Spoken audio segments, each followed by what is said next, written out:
O podcast Chimarrão com Espiritismo apresenta reflexões sobre o Livro dos Espíritos de Allan Kardec, com comentários do Espírito Miramês e do Núcleo de Estudos Espíritas Vinha de Luz de Praia Grande, Santa Catarina.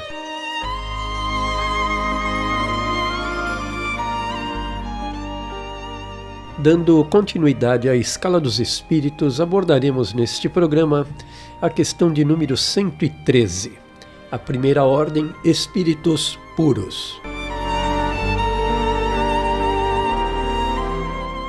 Anotações de Allan Kardec, primeira classe, classe única. Os espíritos que a compõem percorreram todos os graus da escala e se despojaram de todas as impurezas da matéria. Tendo alcançado a soma de perfeição de que é suscetível a criatura, não tem mais que sofrer provas nem expiações.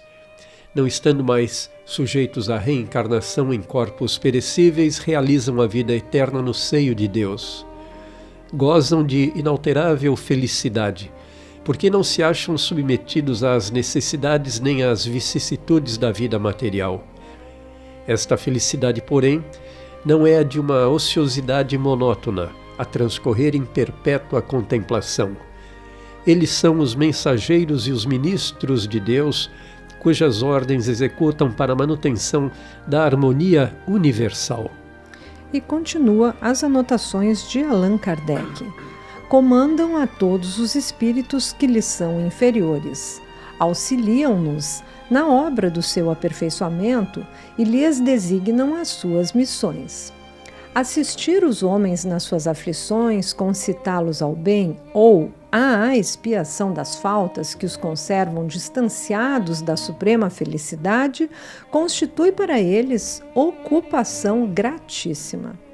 São designados, às vezes, pelos nomes de anjos, arcanjos ou serafins. Podem os homens pôr-se em comunicação com eles, mas extremamente presunçoso seria aquele que pretendesse tê-lo constantemente às suas ordens. Entramos agora então nos comentários do Espírito Miramês. Vamos notadamente falar dos espíritos puros, aqueles que gozam de inalterável felicidade, almas já livres das reencarnações. Esses espíritos não têm mais nenhum karma para se esgotar, pois já passaram por todas as experiências, por todos os aprendizados, no tocante à compreensão, ao amor e à sabedoria. Karma, então, segundo o dicionário, quer dizer as consequências referentes aos atos praticados. Miramês ainda nos diz que eles não raciocinam, por não precisarem mais da razão. Eles sabem, e isso é o bastante para compreendermos a posição que ocupam na escala da vida. Começamos então apreciando esse trabalho mais uma vez, e falar dos espíritos puros para nós é uma grande alegria. O Cristo Consolador é feliz expressão utilizada por Allan Kardec no Evangelho segundo o Espiritismo, capítulo 6, para indicar que todas as misérias, decepções, dores físicas, perdas de seres amados encontram consolação na fé no futuro, na confiança na justiça de Deus que o Cristo veio ensinar aos homens. E continuamos comentando. Miramês. Ainda sabemos pouco da vida íntima desses espíritos por nos faltarem sentidos desenvolvidos no campo da nossa percepção. São os ministros de Deus, são os agentes da luz capazes de interpretar fielmente a vontade do Senhor e executá-la com a maior perfeição. Quando falamos de espíritos puros, não cabe neste conceito fração alguma de erro que se possa imaginar. O amor nesses corações é sublimado e desconhecido na terra. É um amor universal, cheio de justiça e de bondade. E nós então podemos fazer também alguns comentários a respeito, ainda Citando Kardec no livro O que é o Espiritismo, nos diz Kardec que o Espiritismo é ao mesmo tempo uma ciência de observação e uma doutrina filosófica. Como ciência prática, o Espiritismo consiste nas relações que se estabelecem entre nós e os espíritos, e como filosofia, compreende todas as consequências morais que provêm destas mesmas relações. Por que trazemos então esta fala de Kardec? Porque, como Espírito puro, Jesus veio oferecer e interpretar a lei de Deus, nosso Pai. Hoje, com mais clareza, compreendemos, já estamos mais aptos intelectualmente para estudar tais leis e entender o que o Espiritismo, no seu tríplice aspecto, nos oferece. Que o Evangelho do Mestre Jesus é a Boa Nova. Mas somente através de seres iluminados poderemos receber tais orientações para a nossa elevação moral. Voltando ao comentário do Espírito Miramês, ele diz que os espíritos puros captam os pensamentos do Criador, se assim podemos dizer, até nos raios de luz que são despejados em todas as direções pelos astros. Compreendem as leis do Senhor pela atmosfera cósmica que circula o mundo e que em tudo está registrado, por meios invisíveis, mas reais nas coisas que nos circundam.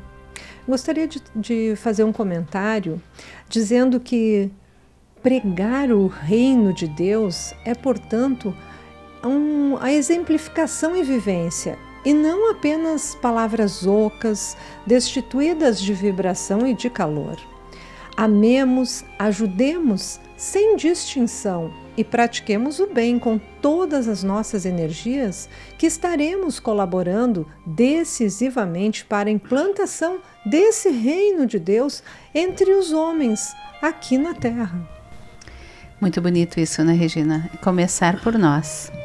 E o comentário, novamente, do Espírito Miramês nos diz que o que merecemos é gerado dentro de nós, por dispositivos que ainda muitos desconhecem.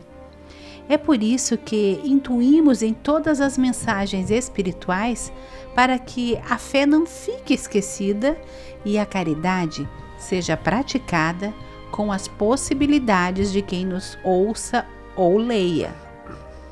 O perdão, também, deve ser uma constante para todos, e o amor, a força poderosa capaz de libertar as criaturas.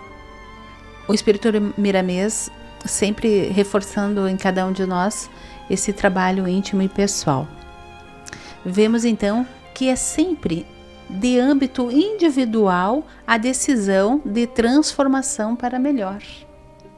Cada pessoa, com os recursos que dispõe, onde e como viva, tem condições de renovar-se espiritualmente, libertando-se do círculo vicioso dos erros, de erros e então para acertos, determinado pela lei de causa e efeito. Pois é, Martinha, errar e acertar. Nesse círculo vicioso e repetitivo, sejam quais forem as circunstâncias postas em nosso caminho, elas acabam por demonstrar que não está havendo o trabalho necessário, a busca por ensinamento, nem quaisquer conhecimentos adquiridos que balizem os nossos melhores roteiros.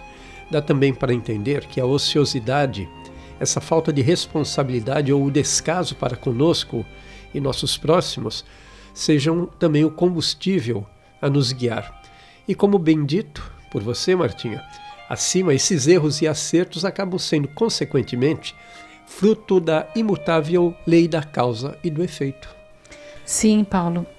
É preciso, ou seja, nós precisamos trabalhar à vontade e também empenhar-nos por esse esforço que nos levar a uma evolução. Individual, né? Individual, isso. Isso mesmo. Então eu faço aqui mais um comentário do Miramês, onde ele diz: desta maneira, cada um pode gerar a sua própria felicidade, sentindo um bem-estar indizível permanentemente, fruto dos seus esforços no sentido do bem comum. Os espíritos felizes não foram criados assim, eles conquistaram a parte que lhes tocou por misericórdia do Criador. Vamos sublinhar aqui o termo conquistaram. Esse estado de felicidade é ainda relativo, considerando as nossas lutas e os desafios que temos que encarar, essas provas, esses desafios provacionais que existem na Terra, na nossa caminhada. E a felicidade completa, então, é um ideal a ser alcançado a partir da transformação de nós mesmos para melhores, como esclarecem os próprios espíritos da codificação. Abre aspas. Porque a vida lhe foi dada como prova ou expiação, dizem os espíritos, mas depende dele amenizar os seus males e ser tão feliz quanto possível na terra. Depende dele, diz, dos homens, né? Ou seja, tudo está nas mãos do nosso livre arbítrio, de cada um de nós. Somos herdeiros, então, da eternidade e por isso devemos trabalhar constantemente para o nosso aprimoramento físico e espiritual, valorizando as nossas inúmeras encarnações. E o Miramês continua nos dizendo: a maior mensagem espiritual entregue à Terra foi a presença do nosso Senhor Jesus Cristo. Os 3 anos de sua pregação, a sua presença visível de mais de 30 anos, pouco significam, em comparação aos séculos de preparo para a sua majestosa descida. E esse tempo foi todo empregado na limpeza do planeta e no preparo das criaturas, a fim de receberem a boa nova do reino de Deus. A presença dos espíritos superiores encanta e deslumbra em todos os sentidos, pois eles são doadores permanentes da luz. Nunca deixam de irradiar a harmonia na faixa que todos possam aproveitar. Podemos pensar, né, amigos, que Jesus constitui o tipo de perfeição moral a que a humanidade pode aspirar, como já citamos, né, Martinha? Aspirar aqui na Terra. E o espírita, nós espíritas, nos esforçamos por viver os seus ensinamentos junto aos nossos semelhantes. Nos ensinam, através do Evangelho, a legítima religião de amor. A doutrina do Mestre Jesus é a expressão mais pura da lei de Deus, do nosso Senhor. E como Paulo de Tarso citou anteriormente, e nunca é demais ressaltar, o Espiritismo, revivendo hoje o cristianismo, nos alerta que a verdadeira religião não se fundamenta em práticas exteriores, mas é aquela que parte do coração do homem diretamente a Deus.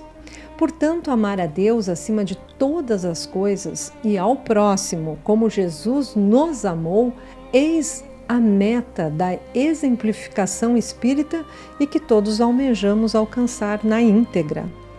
Sobre exemplificação e simplificação, eu diria, Regina, que não dependendo da nossa condição material, social ou financeira, essa prática do bem e a vivência evangélica só exigem de cada um de nós a vontade sincera de melhorar, contribuindo por nossa exemplificação diária para a melhoria também dos nossos próximos, de toda a humanidade.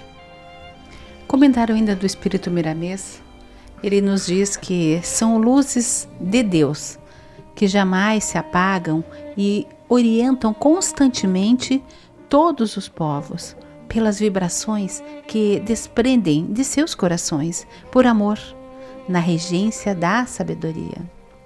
Milhares e milhares de espíritos elevados, dotados de amor puro no coração, vieram antes e depois do Mestre, para ajudá-lo na disseminação das verdades, o que ainda se processa por misericórdia de Deus, a fim de que os homens nasçam de novo com mais compreensão, despertando o homem novo dentro do homem velho.